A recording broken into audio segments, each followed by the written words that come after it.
दोस्तों नमस्कार। मैं अनुराग गर्ग।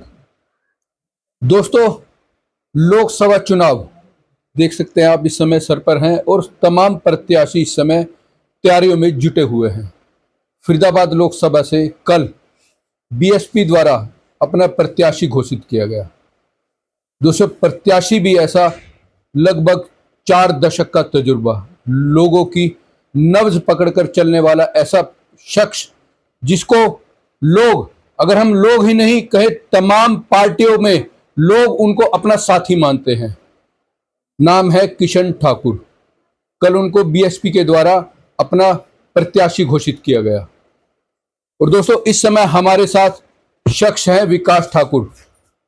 किशन ठाकुर जी के सुपुत्र हैं और पिछले लगभग 2 दशक से लोगों के बीच में रहकर समाज सेवा में अग्रिम पंक्ति में रहकर तमाम लोगों के साथ रहते हैं। आइए उनसे जानते हैं कि लोकसभा चुनाव में किशन ठाकुर के साथ कितनी चुनौतियां देखते हैं। विकास जी, आपका स्वागत है। नमस्कार जी।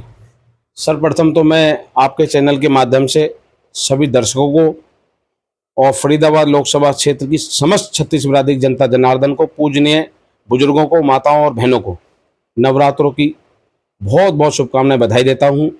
और जैसा कि आप सबको पता है, कल पिताजी की बहन कुमारी मायावती जी के आशीर्वाद से केंद्रीय प्रभारी श्री रणधीर सिंह बेनीवाल जी द्वारा फरीदाबाद में एक बैठक के आयोजन पर आकर बहुजन समाज पार्टी लोकसभा क्षेत्र से प्रत्याशी बनाया है।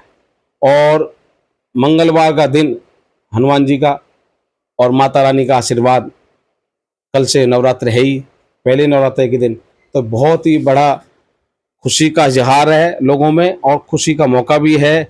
छत्तीस बिरादरी की जनता आज पूजनीय किशन ठाकुर जी को अपना मत देकर ज़्यादा से ज़्यादा मतों से विजय बनाने के लिए मूड बना चुकी है, क्योंकि पूजनीय पिताजी जिनका समाज सेवा से, समाज के 36 वर्ग से, 36 कौमों से, हर वर्ग, हर बहन, हर बेटी का, हर समाज का, बुजुर्ग का, नौजवान साथी का साथी बनकर उनके साथ दुख सुख में साझी रहे हैं।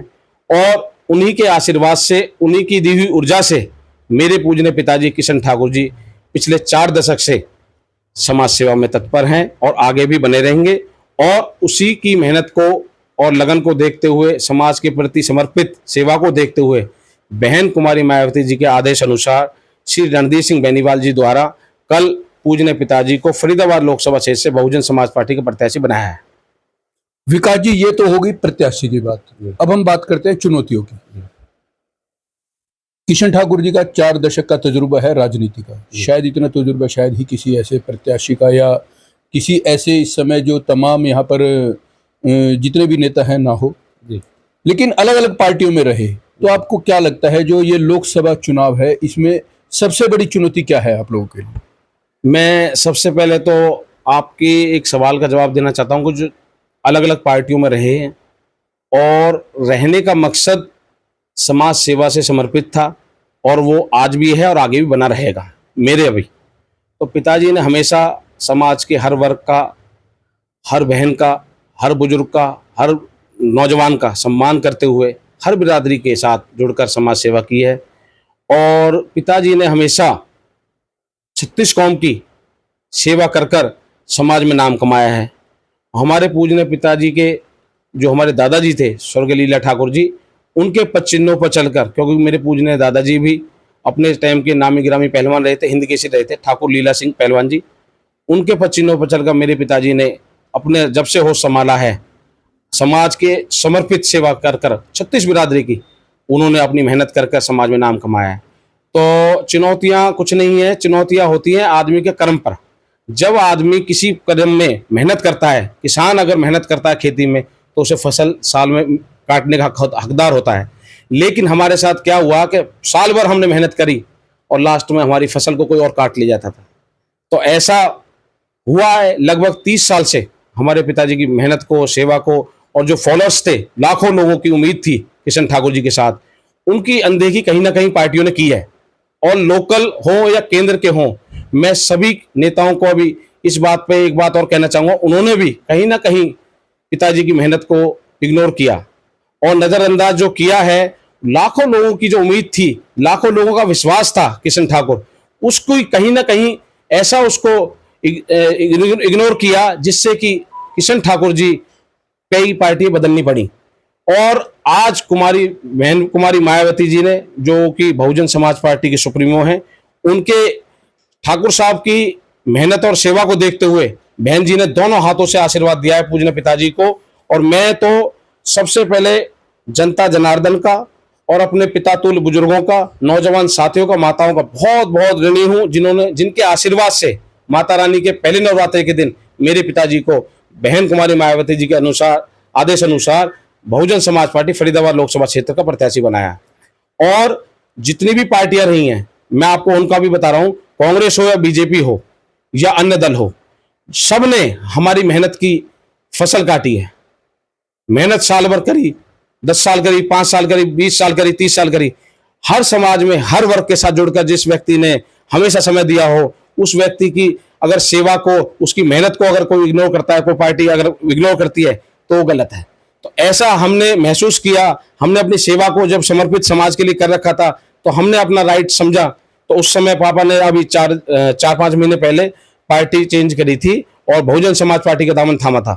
तो मैं तो एक ही बात कहना चाहूंगा कि जैसे जिस प्रकार से 36 बिरादरी की सेवा हमारे पिताजी ने की है, और मैं तो पूजनीय जनता जनार्दन से हाथ जोड़कर विनती करता हूं कि पिताजी पर अब की बार हाथी पर मोहर दबाकर, बटन दबाकर ज्यादा से ज्यादा मतों से विजयी बनाए और सांसद, देश की सबसे बड़ी पंचायत सांसद में पहुंचाने का काम करें।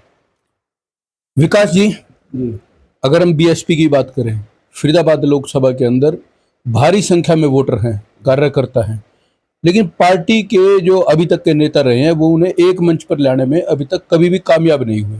अगर हम लोकसभा चुनाव की बात करें, चेतन शर्मा जी यहाँ से उम्मीदवार हुआ करते थे। अभी तक का जो इतिहास कहता है 1,13,000 वोट सबसे ज्यादा चेतन शर्मा जी को मिले। आप किस तरह से सभी कार्यकर्ताओं के, सभी वोटर्स को एक मंच पर लाएंगे, उनको किस तरह से भरोसा दिलाएंगे?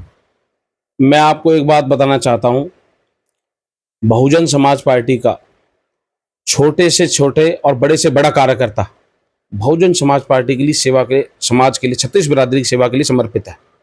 और बहुजन समाज पार्टी का वर्कर और कार्यकर्ता अपनी जगह बहुत मजबूती से चुनाव लड़ता है, इस बात में कोई दो राय नहीं है। लेकिन रही बात एक साथ मंच में लाने की, सब लोग इकट्ठा चुनाव लड़ेंगे, सब मिलकर चुनाव लड़ेंगे। कार्यकर्ता का पार्टी की रीढ़ की हड्डी होती हैं, और ये निश्चित है इस बार बहुजन समाज पार्टी के बैनर तले जो बहन जी ने पिताजी पर विश्वास जताया है, 36 बिरादरी का जो प्यार और समर्थन पूजनीय पिताजी किशन ठाकुर जी को मिल रहा है जगह जगह, ये निश्चित है। उसमें ब्राह्मण हो, एससी भाई हो, बीसी भाई हो, सभी, मैं सभी का, उसमें ब्राह्मण हो, जाट हो, गुजर हो, सभी बिरादरी, 36 बिरादरी की हमारे पास सहनुमाई है। और हमारे साथ जो उनकी जो समृद्धि है, हमारे पिताजी के साथ 36 बिरादरी की इसलिए है क्योंकि मेरे पिताजी ने कभी पार्टी में, किसी भी पार्टी में रहे हो, कभी जाति नहीं देखी।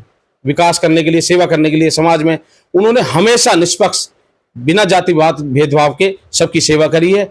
उनकी मेहनत को देखते हुए ऐसा होता है, चेतन शर्मा जी अपनी जगह ठीक हैं, 1.5 लाख वोट मिले उनको, लेकिन आज का जो चुनाव है, मौजूदा हालात ये हैं, फरीदाबाद स्मार्ट सिटी के नाम पर भारतीय जनता पार्टी के जो फरीदाबाद के मंत्री हैं, विधायक हैं, वो कन्नी काटते दिखाई देते हैं। आप जगह जगह जाइए, कूड़े के ढेर मिलेंगे, पीने के पानी में सीवरेज का पानी मिलकर लोग पी रहे हैं, जहां तक कि उनको बोतल परचेज करनी पड़ती है बाहर से बच्चों को पानी पिलाने, क्योंकि पीलिया फैल रहा है, अब गर्मी आ रही है, आपको पता ही है। पीने का पानी का हमारी बॉडी के लिए बहुत बड़ा योग है।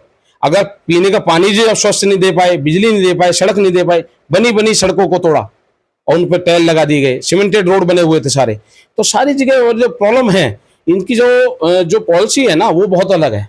इन्होंने जो पॉलिसी करी थी कि भाई स्मार्ट सिटी तो नर्क सिटी बनी है। फरीदाबाद में आप फरीदाबाद चले जाओ, बल्लभगढ़ चले जाओ, NIT चले जाओ, बड़कल चले जाओ, नहर पर तिगांव विधानसभा चले जाओ, सारी जगह कूड़े के ढेर मिलेंगे, सड़कें टूटी मिलेंगी। गांव का जो रास्ते होते, कई साल हो गए, कुछ नहीं, 10 साल तो बीजेपी भारतीय जनता पार्टी को शासन में हो गए, केंद्र में भी और प्रदेश में भी।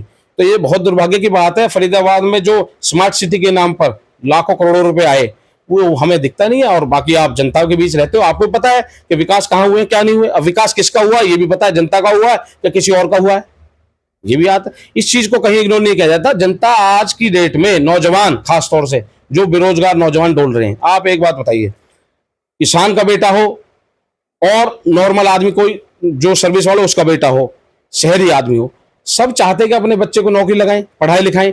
आज बच्चा पढ़ाई लिखाई करके बीटेक एमटेक करके बीए करके दर दर की ठोकर खा रहे हैं, जबकि फरीदाबाद और गुड़गांव, मैं ये कह रहा हूं फरीदाबाद में भी बहुत इंडस्ट्री एरिया है, फैक्ट्रियां बहुत सी हैं जिनमें नौजवान बच्चों को रोजगार दिला सकते हैं। मंत्री हो या विधायक हो, उनकी पॉलिसी होनी चाहिए। जो बाहर का बच्चा है उनका भी रखो, लेकिन जो फरीदाबाद के लोकल बच्चे हैं हमारे, जो यहाँ से दिल्ली जाना पड़ता है, कहीं और नोएडा जाना पड़ता है, उनको क्या जरूरत पड़ती? अगर फरीदाबाद में अगर रोजगार मिलता तो गुड़गांव फरीदाबाद कौन जाएंगे? तो ऐसा कहीं मुझे अभी तक दिखा नहीं है। योग्य बच्चा जो है, शिक्षित है, अपने बच्चे परिवार के जो बुजुर्ग हैं, कैसे कैसे करके अपने बच्चों को पढ़ाते हैं, दिन रात एक मेहनत करके। किसान का बच्चा हो उसका भी लगना चाहिए, शहर का बच्चा हो उसका भी लगना चाहिए। तो बात है विकास की, नौजवान है, नौजवानों को खासतौर से रोजगार चाहिए, और नॉर्मल आदमी को उनको साफ सफाई सुविधा चाहिए, बिजली पानी सुविधा चाहिए, मूलभूत सुविधाएं होनी चाहिए। तो आज का जो चुनाव है बेरोजगारी का है, और इसका साफ सफाई, पीने का पानी, मूलभूत सुविधाएं ये होनी चाहिए लोगों के लिए। विकास जी, मेरा अंतिम सवाल है आपसे। जी। आपको भी लगभग 2 दशक हो गए समाज सेवा में। चुनाव में लोग बड़े बड़े वादे करते हैं, तमाम पार्टी के नेता हैं, चाहे वो बीएसपी से हो, कांग्रेस से हो, बीजेपी, लेकिन जीतने के बाद जब वो सर्वोपरि पंचायत संसद में पहुंचते हैं, पब्लिक को किए हुए वादे भूल जाते हैं। कुछ ऐसा ही फरीदाबाद में भी होता है। अब जनता को कैसे भरोसा दिलाएंगे? जो वादे किए जा रहे हैं, जो उनके साथ बैठकों में बड़ी बड़ी बैठकें हो रही है, इससे लोग किशन ठाकुर के साथ मिलने आ रहे हैं, ठाकुर साहब उनके साथ वायदा भी कर रहे हैं, लेकिन लोगों को भरोसा कैसे दिलाएंगे कि आप कि जो वादा आपके साथ किया जा रहा है, या जो समय, क्योंकि आप लोगों से जुड़े रहे हैं, आप स्वयं भी जुड़े रहे हैं 2 दशक से, आप जानते हैं। अभी आपने कहा भी महंगाई भी मुद्दा है, जो सबसे बड़ा मुद्दा है साफ पानी। साफ पानी जो एक मूलभूत सुविधा है, वो बहुत बड़ा मुद्दा है। क्योंकि आज फरीदाबाद लोकसभा की अगर हम बात करें, कोई भी ऐसा क्षेत्र नहीं है जहां नल का पानी पीने लायक हो, नहीं है। तो आप लोगों को कैसे विश्वास दिलाएं? मैं तो एक बात का विश्वास जरूर दिलाऊंगा, जब मुझे 15-20 साल हो गए और मैं जहां भी जिस भी फील्ड में रहता हूं, और मेरा परिवार, ये नहीं मैं अकेला, मेरे चाचा हों, मेरे ताऊ हों, मेरे भाई हों, ताऊ के लड़के हों, बुआ के लड़के हों, फरीदाबाद में हमारा परिवार आप कहीं भी पूछ लीजिए समाज सेवा में समर्पित शुरू से ही है। अच्छा, ये हमारे दादाजी के समय से चलता है ये, और उसको हम आगे बढ़ा रहे हैं उनके पसीनों पर चलकर। तो मेरा मानना ये है, जिस परिवार की, बच्चे की, बुजुर्ग की कनेक्टिविटी आम जनता से होती है, लोगों से होती है, उस परिवार में नहीं तो आज वादा कर रहे हैं हम, नहीं पहले कह रहे हैं, हमारा तो वादा हम निभाते आए हैं। वादा तो वो लोग करते हैं जो खाली चुनावों को टाइम पे आते हैं, हम तो चुनाव से पहले भी जनता के साथ है, चुनाव के बाद भी। तो हमारा जो लगाव है शुरू से ही रहा है, हमारा पॉलिटिकल नहीं है, हमारा परिवार है। फरीदाबाद लोकसभा क्षेत्र, बल्लमगढ़ हो, फरीदाबाद हो, पलवल हो, हमारा सारा परिवार है। और एक बिरादरी नहीं, 36 बिरादरी के लोग हमसे प्यार करते हैं, हम पे आशीर्वाद रखते हैं अपना। और मैं तो एक बात कहता हूं, मुझ पे तो और मेरे परिवार पे तो बहुत बुजुर्गों का, लाखों लोगों का, पिताजी जो किशन ठाकुर जी हैं हमारे, जिनका आज से आप फीडबैक किसी से लोगे तो 1 नंबर मिलेगा, नेताओं में 1 नंबर मिलेगा। डील कहता नहीं भाई, एक चीज की तो कह सकते हैं हम कि हमने डील नहीं करी, लेकिन हमने समाज सेवा में समर्पित है, समाज सेवा करेंगे। तो हम तो वादा आज नहीं, हम तो पहले से वादा निभाते आए। जैसी हम जिस लायक कोई बच्चा होता है, योग्यता, हम उसके हिसाब से उसकी एडवाइस आगे करते हैं और उसकी मदद करते हैं, उसको लगाने का काम करते हैं। वो प्राइवेट सेक्टर्स हो, जैसे हम अगर हम सरकार में रहे हो कहीं, हमने उसकी पैरवी करी है। वो किसी बिरादरी का बच्चा हो, एससी का हो, बीसी का हो, जनरल का हो, हम तो सब बिरादरी के समान करते हैं। और बच्चों को तो हम शुरू से ही, नौजवान बच्चों को तो हम तो कहते हैं शिक्षित करो, पढ़ाओ लिखाओ बच्चों को, और आगे योग्य बना के अपने काबिल करना चाहिए। और आगे भी मैं एक ही बात जरूर कहना चाहूंगा, जो नेता चुनावी वादे करते हैं वो आपको चुनावों में दिखाई देंगे। हम तो चुनावों से पहले भी हैं, और नेता नहीं, हम बेटा हैं, भाई हैं आपके, और हम तो बेटा बन के काम करेंगे, समाज सेवा बन के काम करेंगे। जैसा कि हमारे बुजुर्गों ने कहा है, हमारे दादाजी थे स्वर्गीय लीला ठाकुर जी, उनका आप आज भी फीडबैक ले सकते हैं। जो हमारे दादाजी ने कमाया है वो आज उन्हीं का आशीर्वाद हम पे फल फूल रहा है। और हमारे पिताजी भी अपने बड़े भाइयों के साथ, छोटे भाइयों के साथ सब मिलजुल कर समाज सेवा में मिलजुल कर ही हम करते हैं। एक आदमी कहाँ का जाए, तो हमारा पूरा परिवार ही हमेशा समर्पित है सेवा के लिए। हमारे ताऊजी हैं ठाकुर रुमाल सिंह जी, एक हमारे ताऊजी 2020 में एक्सपायर हो गए। हमारे चाचा शीशपाल पहलवान जी हैं, और हमारे भाई हैं सुनील भाई हैं, सब हैं चाचा जी, सब मिलकर ही हम काम करते हैं। और समाज के लिए तो हम हमेशा समर्पित हैं।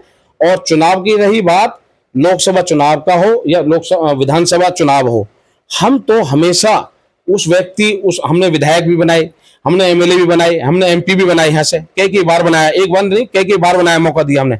लेकिन कहीं ना कहीं लाखों लोगों की जो उम्मीद थी पिताजी के साथ, क्योंकि जब पिताजी ज्यादा फील्ड करते हैं तो लोग जुड़ते हैं भाई। जब आप अपने घर से निकलते हो तो आपसे 10 आदमी जुड़ेंगे, जब घर से बाहर और जाओगे तो 100 जुड़ेंगे, लाखों लोग जुड़ गए। जब 40 साल का दशक हो, 40 साल हो गए, 40 सालों में जब जिस व्यक्ति पर दाग नहीं है, बेदाग छवि रखी है, तो कहीं ना कहीं तो कोई कृपा है भगवान की और जनता की, जिससे हम जने। तो मैं तो एक ही बात चाहूंगा, आगे भी जनता जनार्दन का हम पे आशीर्वाद बने। 36 बिरादरी की जनता जनार्दन को मेरा बहुत बहुत प्रणाम। और मैं चाहूंगा आप सबसे अंत में कि मेरे पूजनीय पिताजी को आने वाली 25 मई को लोकसभा चुनाव में ज्यादा मतों देकर विजयी बनाएं। तो दोस्तों, ये थे हमारे साथ बीएसपी प्रत्याशी किशन ठाकुर जी के पुत्र विकास ठाकुर। आने वाली 25 तारीख को अपने मत का उपयोग करें और जो भी, जिसको भी आप अच्छा समझे, जो भी आपकी लगे कि आपकी उम्मीदों पर खरा उतरे, जो भी आपके, जो उनके किए हुए वायदे हैं उन पर खरा उतरे, उनको वोट अवश्य दें। मैं अनुराग गर्ग।